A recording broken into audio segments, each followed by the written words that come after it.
the solvable concept is basically to do this, to help small and mid-sized businesses in the Charlotte community and the region, because the Alliance is a regional organization, to increase their connection to other SMBs, to increase growth, and to increase learning. And as Chris said, today we're trying to accomplish today in today's session. It's really three things. We want to provide some useful information around this topic of moving from crisis to continuity. That's why we've invited Vanessa Matthews to join us. We also want to give all of you an opportunity to share ideas with one another. What are you doing that's working? We'll hear from Vanessa, but we also want to give you the opportunity to share, some peer sharing. And then lastly, for you to have the opportunity to create your own action plan. What will you do with the information you learn, both from our expert as well as from your peers in the breakout rooms? So it's pretty simple. We hope it's also very powerful. So here's how we're going to work today. Give you a little bit more of a breakdown. As soon as I finish here, we're going to invite Vanessa to come and share with us. She'll have about 15 minutes to share some of the key principles from moving from crisis to continuity. We'll then break into small teams. So using the Zoom breakout rooms, Dan will assign each person to one of 4 breakout rooms with a moderator. And in those breakout rooms, you'll discuss and capture, and we'll talk about how we're going to capture here in a bit, about how might you apply in your organization, in your context, what you've heard from Vanessa. What else have you done that's working? So again, sharing with your peers in the room. And then lastly, what questions do you have for Vanessa? Because after the breakout room conversations, we'll come back into the main room and go through these questions, and Vanessa will be able to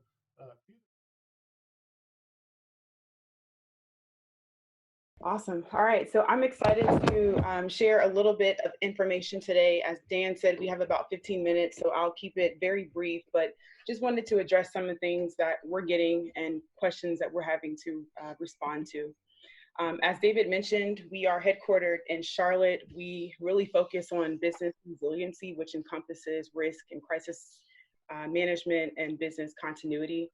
Prior to running my own practice here in Charlotte, I worked with the Department of Homeland Security, Lowe's Companies, and Gulfstream Aerospace Corporation. So my background has been in all things crisis management, crisis communications, business continuity, terrorism mitigation.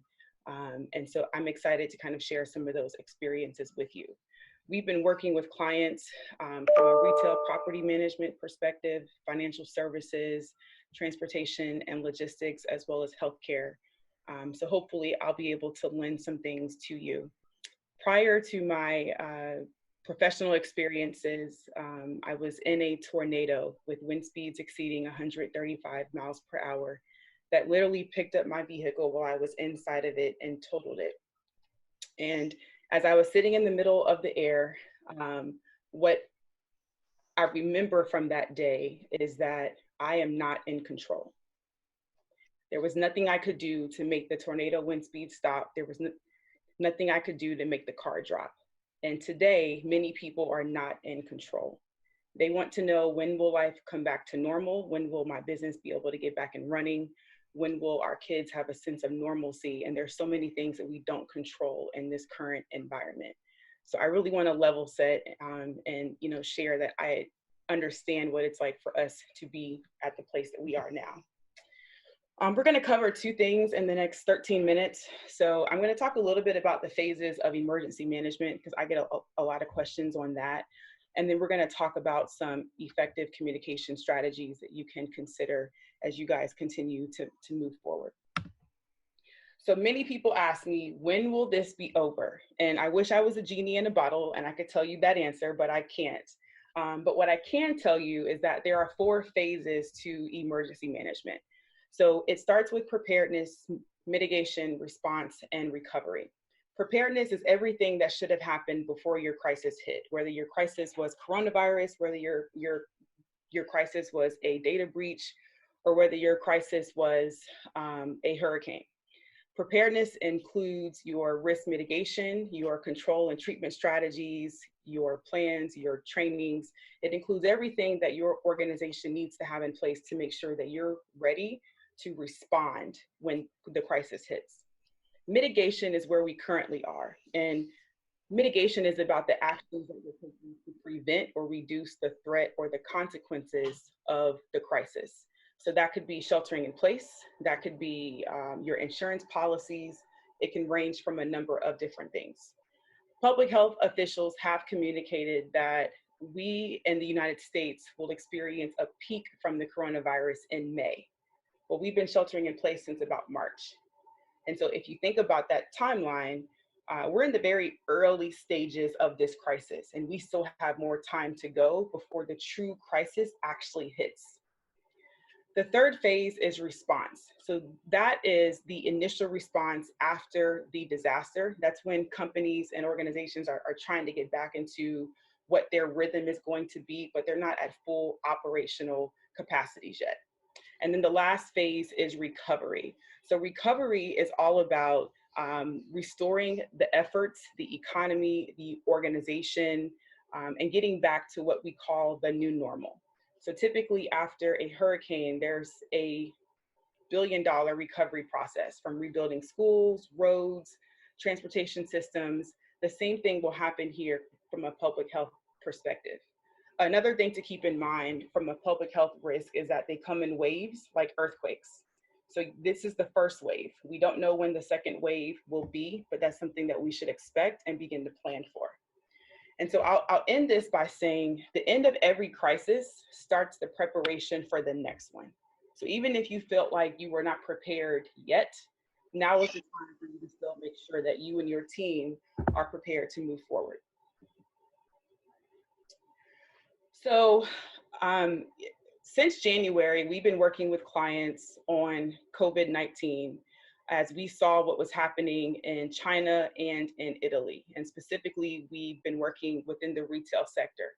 So we have been looking very closely at the impacts of manufacturing and production and the supply chains, and how that has just truly disrupted our clients' businesses. And more importantly, leaders have just not been able to wrap their head around the impact and the onset of the speed of this crisis. So what we've seen is that employees are scared and decision makers are scared. I've been on the phone with small businesses to big businesses, and CEOs are saying they're looking at me to, help them have hope, and I need hope too, because we're in a place where we haven't seen this before. From a COVID-19 perspective, we're facing a threat that we cannot see. So how do you move forward? How do you build traction with your team when you're fighting an opponent that you just cannot see? You cannot physically see this virus with your natural eye. And the one thing that is constant in this environment is change. Our clients' needs change drastically. Tuesday at 9 a.m. Looks very different than Wednesday at 3 p.m. And so we're having to course correct and adjust what we're doing and how we're supporting their efforts through this constant change. I had a chance to join a call with a diversity and inclusion firm that's a strategic partner of ours, and I loved the impact areas that their CEO laid out. And so he talked about coronavirus is hitting us in 5 different pieces of our business. 1 is at the individual level. 2 is at the company level. The 3rd place is at the client level. The 4th is at the industry level. And the 5th is at the world level. And I love that outline because it gave some perspective of, 1, giving you a chance to view what other people may be going through and how it's impacting everything that we know. But then 2, it helped them to kind of think about what can they control in this environment and what they don't have any control over. So again, those 5 impact areas that they laid out was individual, company, client, industry, and world.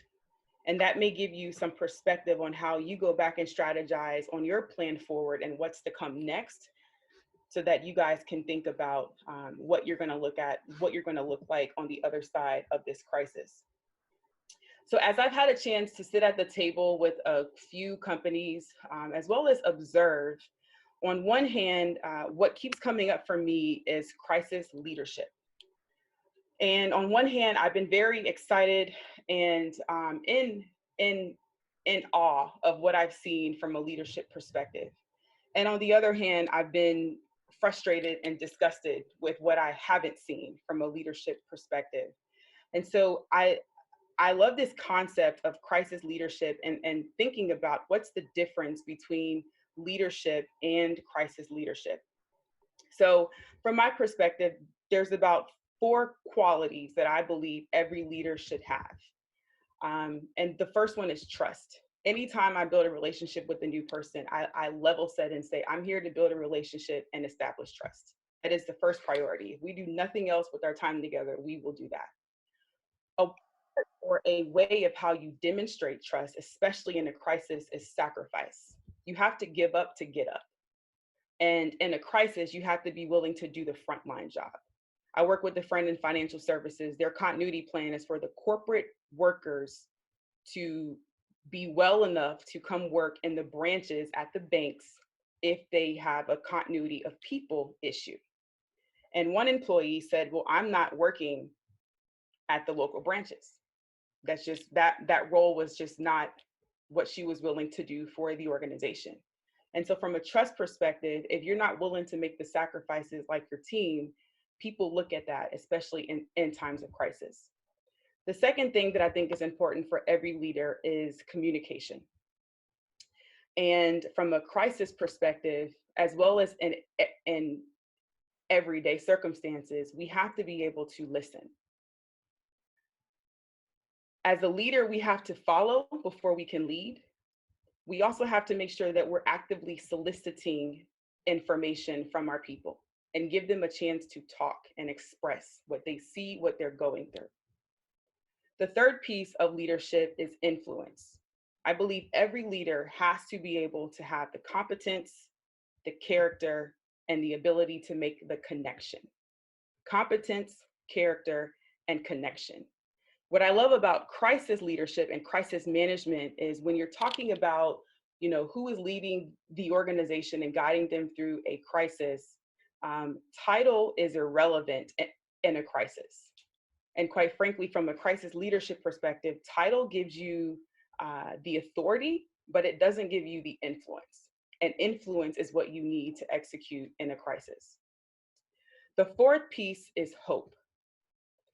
Hope to me is your ability to see what it can be, which means in your current environment, it really doesn't look like what it can be right now. And your job is to have the hope, have the fortitude to be able to think about and see what it can be, and then communicate that message to the team, because people need hope. This is the day and time where people are really looking for hope. And so how do you continue to instill that within the folks that you're leading and folks that are calling and asking you questions, whether it's your own personal family members or whether it's folks that you work with? So I define, so when I think about, well, what's the difference between leadership and crisis leadership? To me, it's just pressure. As a former athlete, crisis leadership to me are the last 2 minutes of the fourth quarter on every decision. The last 2 minutes of the fourth quarter on every decision. So the first 3 quarters of a basketball game, that's what got you to the fourth quarter.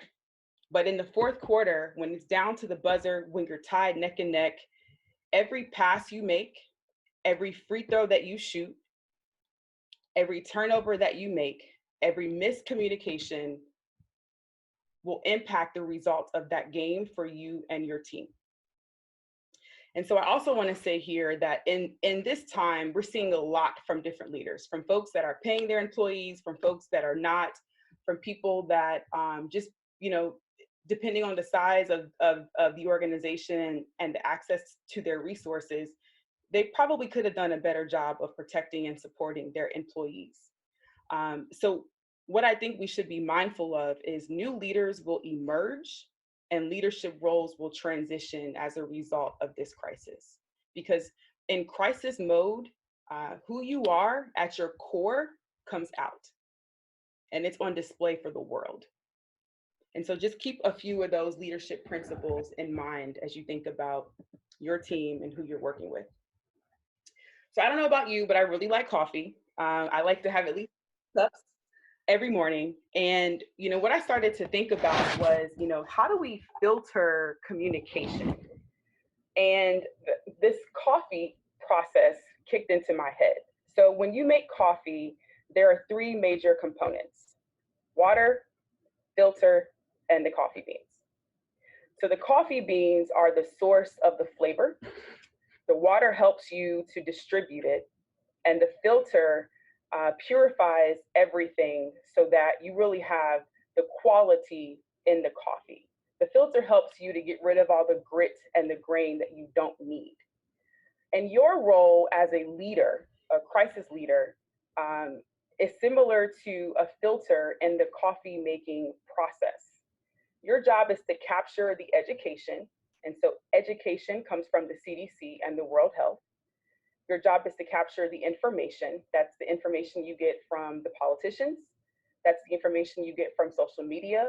That's the information that you get from the news.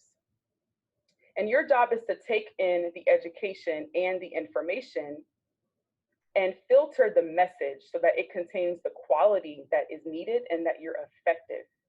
And so the value in that for you as a leader is it helps you to streamline information to what's actually critical. It helps you to remove biases in your information. It helps you to keep your information focused on your stakeholders. So you have internal stakeholders and external. I have 5 people on my team.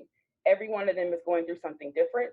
They're all experiencing and managing this thing very, very differently. So I need to filter my communication very differently to them versus my retail clients or my nonprofits. The last piece is that it sets you up to delegate, because as a leader, especially in times of crisis, we need to delegate and offload things to our team, but also empower people to be able to do what we need them to do and support in times of crisis.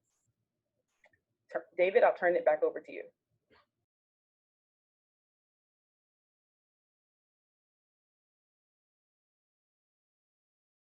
All right. So here was a question from Team 1. What does it look like when we come back out and things are not as normal?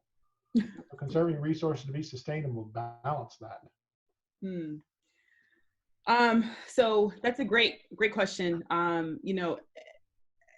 My perspective is you have to be prepared for a new normal. And that could mean a number of different things, especially if we go back to the 5 impacts of the individual, the company, the client, the industry, and the world. So it's all going to look different. If you've got socially vulnerable populations that you work with, some people, this is not healthy for them to shelter in place because they may be living with an abuser. For you as the company, maybe what you sold 3 or 4 weeks ago is no longer relevant in this market. Or maybe you will have a hard time bringing employees back to a physical environment. What's the impact on commercial real estate? And will people be in spaces, like a WeWork or a co-working space? Have we changed and disrupted the way that we used to work 3 or 4 weeks ago? So I think that just depending on the industry, that's going to be a wide range of answers. What we've been having our clients do is to think about, well, what's coming next? So, right now we're managing a pandemic. Well, what's next is hurricane season, depending on what region you're in. So how does that bring some disruption?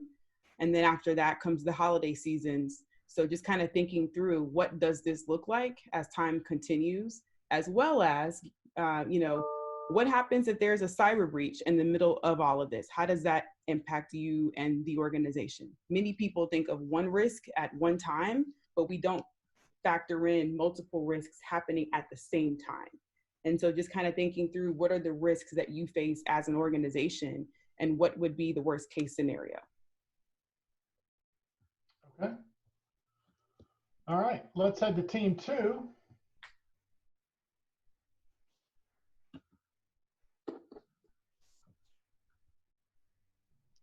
Quick question from Cheryl Curtis. Would we say that employers will have to make mental health support and forethought versus an afterthought?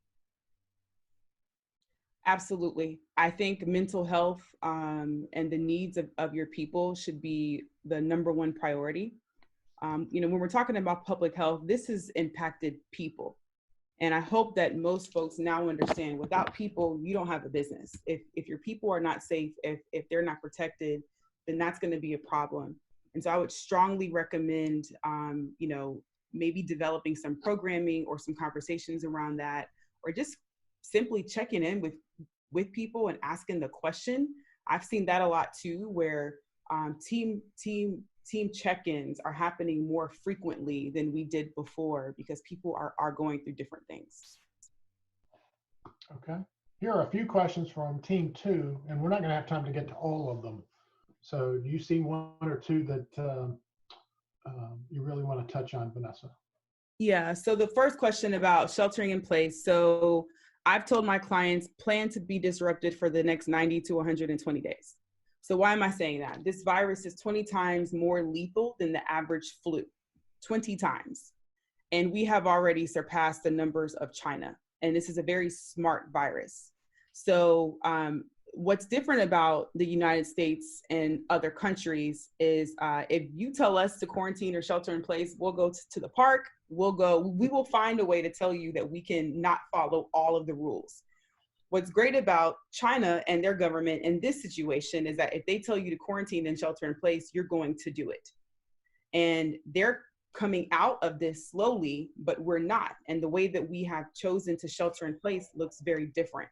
And so I think people have to be mindful of not everybody is following the rules, which means that we're going to be in this a little bit longer than what we anticipated. I saw another question about the timeline. Nobody really knows what's going to happen. That's the true answer. So nobody can really tell you, well, this will be done in April or in May or in June. Now, our politicians and our government leaders can change and make that decision themselves, hopefully with the guidance of the public health officials, but no one really knows. There is a resource with the New York Times. If you Google coronavirus timeline, the New York Times and CNN has kept a day-by-day or a week-by-week sequence. So if you want to look at things from a historical perspective, that's probably a very good resource for you to bookmark. Oh, excellent, Vanessa. So if I jump over to Team 3, well, actually, any other questions from Team 2 you want to touch on? Decision-making matrix, I think Frank and Emily asked about resilience. So from a decision-making matrix perspective, my strategy with my clients is I'm keeping them on a 5-day strategy and a 90-day strategy because they're on the football field playing football is what I call it. They're worried about tissue, toilet paper, and every piece of information that comes in, they are scrambling and they're stressed and they're not following what they should be. So I'm keeping them in mind of what's going to happen over the next 5 days. Let's focus there. And then let's look at the next 90 days. Outside of that, there's 4 things that we're doing. One, from a communication perspective, and I learned this from the FasterGlass group, is ask yourself the question, whenever you communicate, because 80% of a crisis is communication. What do you want people to know? What do you want people to feel? And what do you want people to do? And every time you're going to put something out, ask those questions to yourself and really document and sticky note that and write that down to help clarify your message. Outside of that, analyze. So look at your internal environment.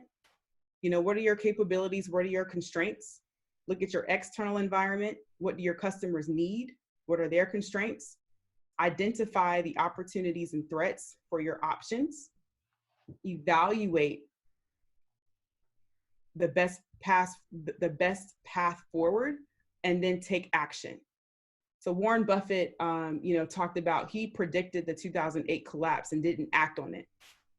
So he's talked about the Noah's Ark rule. So, it's great to predict that the rain is coming, but you actually need the ark. So you can sit and do nothing, or we can do something and take action on things that we need to be focusing on. So that's kind of my strategy that we use here with our clients. And then Emily's question on resiliency. So business resilience is an interdiscipline that consists of many of things, from communications to crisis management to business continuity, et cetera, et cetera. How you become more resilient, to be quite honest, is muscle memory.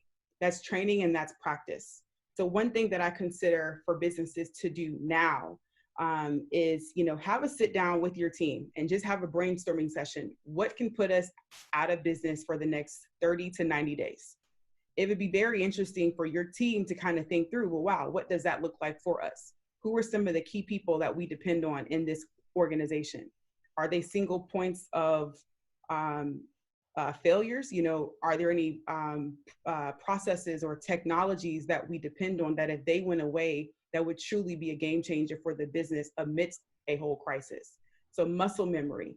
Pilots train over 1,200 hours a year. So when a bird lands in the engines and the plane crashes, pilots know what to do. They've prepared and they've trained. Well, you as a team have to be prepared and you have to train. And that speaks back to some of the preparedness pieces that we talked about in the beginning. Vanessa, Okay. I'm going to interrupt just really quickly. Kim Cool. had a question that she wanted to ask. So, Kim, you're live. Okay, thank you very much for taking the time.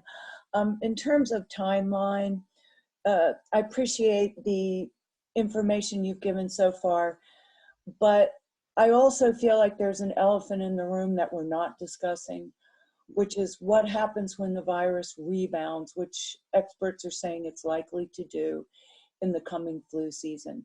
For retail businesses and others particularly, you're looking at Q4 with a peak somewhere between December through February.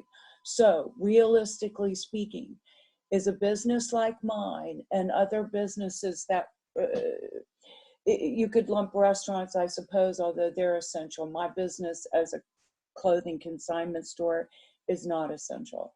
Mm-hmm. But I'm basically trying to get a handle on what will be revenue possible this year. It seems to me, if I look at Q4 potentially getting knocked out or drastically reduced, that looks like a retail business like mine or any other is looking at the revenues that we did in January, February, and March, potentially only having 4 to 5 months of total revenues to stretch us through the entire year. And bear in mind too, if restrictions are lifted in the summer, June, July, August are typically your slowest retail months of the year. So we've knocked out our strongest retail months of the year. So that in turn links to my question about, how is a business that's only been around for a few months going to survive this as opposed to a business of 20 years like another boutique in my area? We're in very different situations. I'm looking at a much longer timeline now to recoup my own personal investment in my business. And quite honestly, you're really looking at balancing whether it's not best to fold or try to stick it out, because it looks to me like the next 2 years will be very difficult. Vanessa, is there a 2-minute or less version of response to that? Yes. So thank you, David. So one of our clients in retail, they have enough merchandise through May or June. And the Chinese have still not even started to make products for the 3rd and 4th quarter. So they're looking at all of that. They've also extended their lines of credit to get them through the end of the year. But we've also started to ask them the question of, the real question is, is your product or service, no matter what business you're in, is it relevant for the market that we're going into? And that's a very good approach because you already understand the environment. I think you have to make that decision. What's your risk tolerance? Are you okay with taking that risk and moving forward? Or do you want to pivot now because you have some time and some traction and maybe you can find a different solution for the market? Yeah, that's a great point, Vanessa, about being realistic about both your runway, your resources, and at what point do you soldier on, and what point do you cut bait? I mean, it's a hard question, but that's the reality of the situation. So unfortunately, we've run out of our time to go back through the other questions. However, again, as Dan mentioned at the beginning, we're going to capture all of this information and share it back out with everyone.